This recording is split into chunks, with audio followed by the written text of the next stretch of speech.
وأرى كتابي باليمين وتقر عيني بالرسول.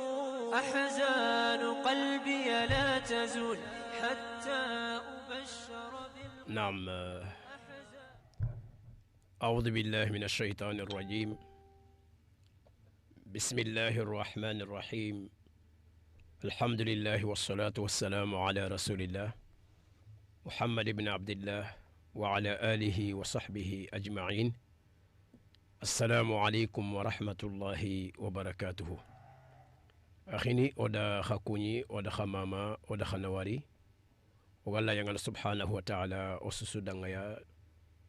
جومو أدو خيري سترا أدو تنغي أدو كسيه أدو لغر سيرو الله غانا أنيو مودا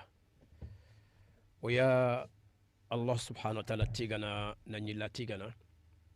نصلي على نبي محمد عليه الصلاة والسلام وغالا يغال خرسانو سبتي إلي مورون دنغا أدو ناكي تخاتي ناترو هادم رمي الله فويغو مورنو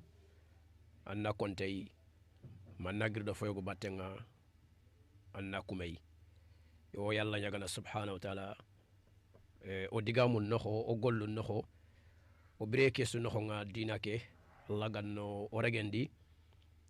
Allah subhanahu wa ta'ala alimu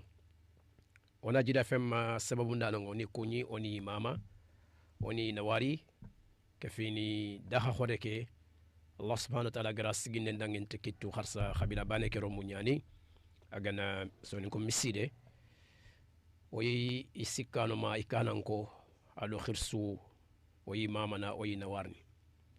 nato Allah demando sage ku kitokinnuya ku golloga baka iya khemaha mareme terinkana odanga sasa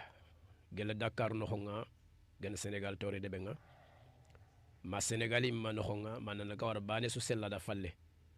wadan kunyi wadan mama wadan nawari وقال لنا سبحانه وتعالى جمعة خير سترالو تانجي الله نانيو سودا أدو نيمة أدو السها وقابتين الله دانا سبحانه وتعالى أنا نيمة كتيمان ودانا القيامة كوتانغة الجنة روي ودو ساران ودو ديباكو ودو سلامي كدامجو أخيني خرصة ونا ديما نينيا ديما سيرونغني ون وقتي نينيا وقتي سيرونغني أغني قصو كيبو غاية أغني نخان قصو تنغنا بانان ويلا نجعل سبحانه وتعالى الله جنا ورجندي وقتني كوفوسيرو بيني وكان فوق بينا نانيو دعنا يتقي وقابتين الله ده سبحانه وتعالى الله تعالى نجا ينبنا أمهاي كرمان خرصة سفني لهي أنت مسنيا خبارنا الأضحية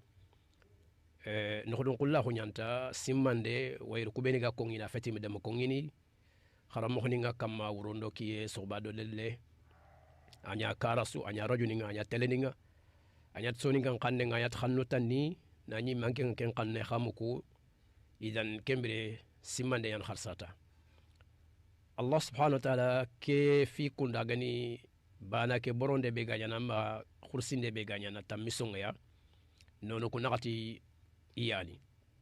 aya gani nan none nyogome ke fini tamisoko ifilli o gatin sugo ado jexe ma jexe ado sugo idan kukundu sakka igu idigu ifoyigu gana kite gana tongo imma ay mayno nga ajonko nga maha yo kembere agam kite annatenga ifo ya haru yo kharsa digame ngari ni yala kan qasireni fo dinkeni kuma fo khoroku na kunya bagandi le yanta misen na kunya dabari ma fo tugunno ko kunya sireni gananya hadi yumbange hijumbange kan qasireni kesu tuwano nga diga mungi mahaya kukama fana onati tombebe matombobe noga masala kama sasa ne kente itanjike tanchaka ayaga ni simmanden kedan kenchuda nga onatu nanti kene betiyenya Allah mbatenku nga ataha denga manya khalsiyenya ataha denga manya nanya khedo annabi abatenga sallallahu alaihi wasallam kenga gatide ayho golleke amekhinte yani golle ke amalabe golle ke amasiro idan ona durhoto tongu haraga nani dunalun karanga kiten anho agan tiyeke oga asamarini moga igana yo xa ogana ñi golle ke de berni tammise ke ogana ña soxondini fere ke ogana ña bagani ni agan kerinde ke tammise ke kemire maremme kebe ga sonde menga ana ñando allah naxa angartaxu betiye angartaxu allah kanne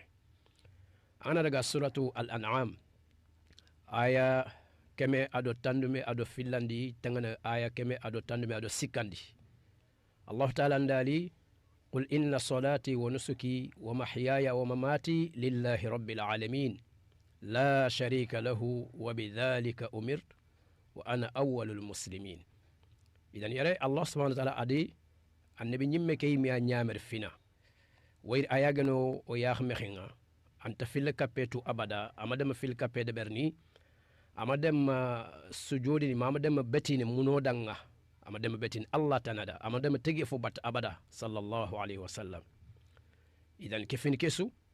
kamar kallan wonta nga nyamerni nanta na an qura ado soro kuna na khurandida aga gollu beni de berni aga dina be kamma dina ke gollun cusu isun allah ba ne koloti yada na to andi nyameri ando taga kenat qul ako arawyanti nene arawyan attefan chondome anni asiti ancoleme angir khanne angiri men nanya manne anga sallu beni de bern nga sallu beni de bern ke fini borondu beno gi de bern ma betiye tan sube anga de bern kenat qul akonnanti inna salati nchallesu nga de bern fardan ba sakka nanaga warna filani wonu suki yogoniti ado khursinde be nganyana yogoni khatin nusuki ayagani hijungollu yewon hat nuski ayagani ayal loganta kesu ayagani betiyen ci suro keta nga betiye susu de berni ngir nan xenne su nga ñana allah mbatte ñagande gol sirus wa mahyaya mbire mo ho nyimme mbire mo ho keyma de wa mamati nandaga war min mpurahu ngana kara kesu susu lillahi ana allah ya fonnasu awrene manne anta khawna fo de bari sereke kamma aga fati anani allah subhanahu wa ta'ala makke nyamere idan kebe ga fati an kembe ga bireke an gollu anninya allah da subhanahu wa ta'ala kebe ga fati annam ma fo wurunde akamma kebe golle kebe ma mo kebe sharia ngumenga agama akhara ngondi magama anyamere idan kenyan woma mati makharin karfalle min pure keyma de lillahi allah ya khallenninga angas ken ke oy ko digame nga namgo oy kinne kamanenga ken ati sersuntini ya khallennanga sersuntini ya fonnanga kha awren man khadi gollu be ni gan qawi de berni sharia ngari nyamari ona kunya de bari furenga muslimenga gollu be ni sharia ngami nyamari ona makhi de bari idan kembre ketke ay ana man kharangundi jowe kamma khalsiye adman kharangundi joye kamma na labe bakka fofo ga golle bononi na labe bakka fofo ga golle bononi ati la sharika lahu aw ken kanati lillahi rabbil alamin ngar kebe susuko mbire ke mimbranta huma mbire mo ho awran na gomonin allah sharia kiya idan janqa muslimen kedan kencu o biremo ho ona yokkondi ona gomondi allah dina kana gati wa mahyaya wa mamati lillahi rabbil alamin kesun allah da asun qawnyan allah da allah gar kebe nyamari kenya de bari allah gar kebe kabanna la to bakkin kana ni fure nyagani allah gar kebe nyamrambe ga